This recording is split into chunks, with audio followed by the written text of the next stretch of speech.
আসসালামু আলাইকুম। বেসিক ক্যাম্পাসের পক্ষ থেকে সকলকে শুভেচ্ছা। এইচএসসি পরীক্ষার্থীরা শুভেচ্ছা রইল। আজকের ভিডিওতে আমরা অর্থনীতির প্রথম পত্রের সামগ্রিক আয় ও ব্যয় অধ্যায়ের সবচেয়ে গুরুত্বপূর্ণ 15টি জ্ঞানমূলক প্রশ্ন ও উত্তর নিয়ে আলোচনা করব। যারা ভালো রেজাল্ট করতে চাও এই ভিডিওটি একদম শেষ পর্যন্ত দেখে নিও। চ্যানেলটি সাবস্ক্রাইব করে পাশে থেকো, কারণ আমরা প্রতিটি অধ্যায়ের গুরুত্বপূর্ণ প্রশ্ন নিয়ে আসছি ধারাবাহিকভাবে। তো চলো শুরু করা যায়। আমাদের প্রথম প্রশ্নটি হলো, মোট জাতীয় আয় কাকে বলে? উত্তর, কোনো নির্দিষ্ট সময়, সাধারণত 1 বছরে কোনো দেশে বিদ্যমান সম্পদকে ব্যবহার করে যে পরিমাণ চূড়ান্ত পর্যায়ে দ্রব্য ও সেবা উৎপন্ন হয় আর বাজার দামের সমষ্টিকে মোট জাতীয় আয় বলে। সামগ্রিক আয় কাকে বলে? উত্তর, একটি নির্দিষ্ট সময়, সাধারণত একটি আর্থিক বছরে দেশের জনগণের উপার্জিত আয়ের সমষ্টিকে সামগ্রিক আয় বলে। দ্বৈত গণনার সমস্যা কি?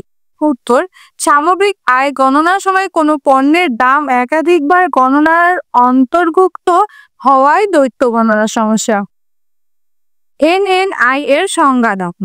এনএনপি এর আর্থিক মূল্য থেকে পরোক্ষ কর বাদ দিলে এনএনআই বলে। জিডিপি এর সংজ্ঞা দাও। উত্তর, একটি নির্দিষ্ট সময়, সাধারণত একটি আর্থিক বছরে একটি দেশের অভ্যন্তরে তথা আর ভৌগোলিক সীমানার ভেতর যে চূড়ান্ত দ্রব্য সামগ্রী ও সেবাকর্ম উৎকৃত হয় তার অর্থমূল্যের সমষ্টিকে মোট দেশের উৎপাদন বা জিডিপি বলে। সামাজিক আয় কাকে বলে? উত্তর, কোনো নির্দিষ্ট সময়, সাধারণত 1 বছরে কোনো সমাজে মোট যে পরিমাণ দ্রব্য সামগ্রী ও সেবাকর্ম উৎপাদিত হয় তার বাজার মূল্যের সমষ্টিকে সামাজিক আয়।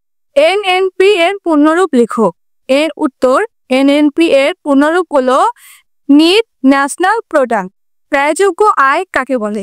উত্তর, ব্যক্তিগত আয় থেকে ব্যক্তিগত প্রত্যক্ষ কর ও বিভিন্ন ধরনের ব্যয় বাদ দিলে যা অবশিষ্ট থাকে তাকে ব্যয়যোগ্য আয় বলে। স্বয়ংভূত ভোগ কি? উত্তর, ব্যক্তি বা পরিবারের আয় শূন্য থাকা অবস্থায় যে ভোগ হয়, অর্থাৎ যে ভোগ আয়ের উপর নির্ভরশীল নয় তাকে স্বয়ংভূত ভোগ বলে। জাতীয় আয় বলতে কি বোঝো? উত্তর, কোনো নির্দিষ্ট সময়ে, সাধারণত 1 বছরে একটি দেশে মোট যে পরিমাণ দ্রব্য সামগ্রী ও সেবাকর্ম উৎপাদিত হয় তার আর্থিক মূল্যকেই মোট জাতীয় আয় বলে। আধুনিক পদ্ধতিতে জাতীয় আয় প্রকাশের সূত্রটি লিখো। উত্তর, আধুনিক পদ্ধতিতে জাতীয় আয় প্রকাশের সূত্রটি হলো y = C+I+G। নেট দেশজ উৎপাদন এনডিপি কাকে বলে? উত্তর, মোট দেশজ উৎপাদন থেকে মূলধন সামগ্রীর ক্ষয়ক্ষতি বাবদ ব্যয় বাদ দেওয়ার পর চূড়ান্ত উৎপন্ন দ্রব্য ও সেবার অবশিষ্ট আর্থিক মূল্যকে নেট দেশজ উৎপাদন বলে। সামগ্রিক ব্যয় কি? উত্তর, সরকার শাসন কার্য পরিচালনার জন্য এবং নানা প্রকার উন্নয়নমূলক ও জনহিতকর কার্যের জন্য যে মুদ্রা ব্যয় করে তাই সরকারের সামগ্রিক ব্যয়। ব্যক্তিগত আয় কি? উত্তর, কোনো আর্থিক বছরে দেশের সকল ব্যক্তি বা ব্যক্তিবর্গের অর্জিত আয়ের সমষ্টিকে ব্যক্তিগত আয় বলে। জাতীয় আয় হিসাব করার সময় কোনটি বাদ দিতে হয়? উত্তর, জাতীয় আয় হিসাব করার সময় কর্পোরেট কর পরবর্তী অবন্টিত মুনাফা বাদ দিতে হয়।